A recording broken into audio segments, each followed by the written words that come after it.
শুভ সন্ধ্যা বন্ধুরা। আজকে সকালবেলায় আনন্দবাজার পত্রিকা পড়তে গিয়ে 5-এর পাতায় একটা খবর দেখলাম, সেটা আপনাদের সামনে রাখছি। দেখুন, ওবিসি তালিকায় কাটছাট। ওবিসি তালিকায় কাটছাট নিজস্ব সংবাদদাতার কলমে এটা প্রকাশিত হয়েছে 5-এর পাতায়। খবরটা মূলত রাজনৈতিক দৃষ্টিকোণে লেখা এবং সেখানে আর কি রাজনৈতিক নেতৃবৃন্দ যারা আছে তাদের বক্তব্য এখানে তুলে ধরা হয়েছে। সেটা যেহেতু আমাদের একেবারেই আলোচ্য নয়, তাই এখান থেকে আমি মূল বিষয়টা বোঝার চেষ্টা করছিলাম। সেখানে একটা মাত্র বাক্য আমি পেলাম, সেটা হচ্ছে অনগ্রসর শ্রেণীর তালিকায়, অন্যান্য অনগ্রসর শ্রেণী বা ওবিসি তালিকায় 35টা অংশকে বাদ দিয়েছে কেন্দ্রের সরকার। এই বাক্যটা আমি পেলাম। তো এই খবরটা বিস্তারিতভাবে জানার চেষ্টা করছিলাম। সেটা জানার জন্য যখন আমি খোঁজাখুঁজি করলাম, তখন একমাত্র দেখলাম যে কলকাতা টিভিতে এই খবরটা প্রকাশিত হয়েছে, অন্য কোথাও এটা পেলাম না। কলকাতা টিভিতে যেটা প্রকাশিত হয়েছে সেটা হচ্ছে কেন্দ্রীয় যে ওবিসি তালিকা, সেখানে 35টা সম্প্রদায়কে কি বাদ দেওয়া হচ্ছে এরকম জিজ্ঞাসা চিহ্ন দিয়ে পবিত্র ত্রিবেদীর কলমে এই খবরটা প্রকাশিত হয়েছে। আবার বলছি, পবিত্র ত্রিবেদীর কলমে কলকাতা টিভিতে এটা প্রকাশিত হয়েছে।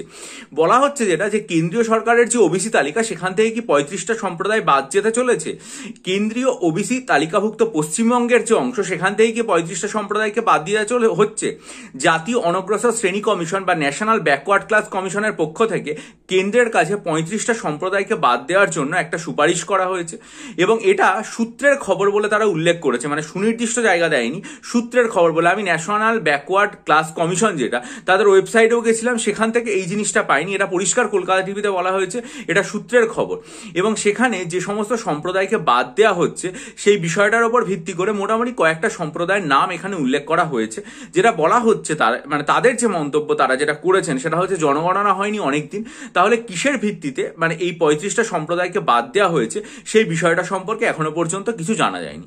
এই খবরটাই এখানে উল্লেখ করা হয়েছে। এরপর আমি ন্যাশনাল ব্যাকওয়ার্ড ক্লাস কমিশন যেটা রয়েছে তাদের ওয়েবসাইটে যাই, কিন্তু সেখানে কিছু পাইনি। খুব স্বাভাবিকভাবে এখানে এই জন্য এটা সূত্রের খবর বলে উল্লেখ করা হয়েছে। এখন আমার মনে হয় যে এই সেন্ট্রাল লিস্টের যে প্রভাবটা, সেটা যদিও বলা হয়েছে যে ওয়েস্ট বেঙ্গলের থেকে যে 35টা সম্প্রদায় যাতে, আমার মনে হয় না যে এটার জন্য স্টেট লিস্ট বা ওয়েস্ট বেঙ্গলের যে ওবিসি ক্যাটাগরি রয়েছে তার মধ্যে আলাদা কোনো প্রভাব পড়বে না।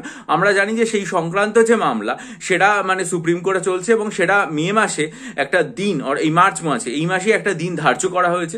আমাদের সকলের নজর থাকবে যে সেই দিন সেখানে কি হয়, সেটা সম্পর্কে যে আপডেট পাবো সেটা আমার চ্যানেলে নিশ্চয়ই জানাবো। তার জন্য আপনার চ্যানেলটা সাবস্ক্রাইব করে নিন, বেল আইকন প্রেস করে দিন এবং অবশ্যই যদি আর কি আসন্ন ক্লার্কশিপ, মিসলেনিয়াস এবং হাইকোর্ট এলডিএ পরীক্ষার জন্য descriptive arithmetic, descriptive current affairs, descriptive Bangla, descriptive ইংরেজি স্টাডি মেটেরিয়াল পেতে চান, তাহলে দেখবেন আমার চ্যানেলের কমিউনিটি পোস্টে আজকে সকালে আমি একটা ভিডিও লিঙ্ক পোস্ট করেছি এবং সেখানে ডেসক্রিপটিভ অ্যারিথমেটিক বাদে অন্যান্য সমস্ত ভিডিওগুলো লিঙ্ক দেওয়া আছে।